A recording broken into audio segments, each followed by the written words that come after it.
สุขใจขอรักประชาชนปฏิวัติเราผู้กิจการงานสร้างใจนำพาสตาเราไปสู่จุดหมายเข้มแข็งของมียอมมีพอสร้างอะไรในวันนี้ขอจดจำคุณงามความดีจงรักภักดีเถิดคุณพอ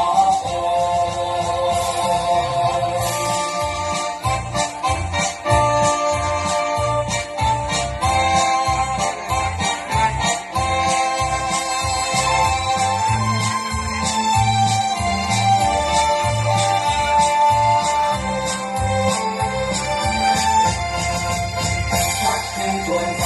ในสว่างทั่วแผ่นดินลา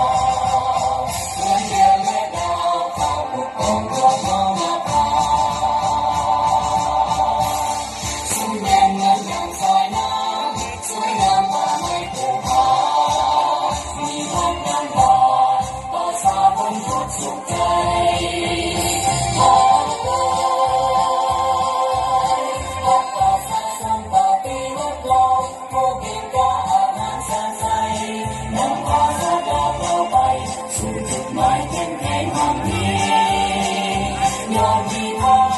สร้างอะไรในวันนี้ขอจดจำคุณงามความดีจงรักภักดีเถิดคุณพอ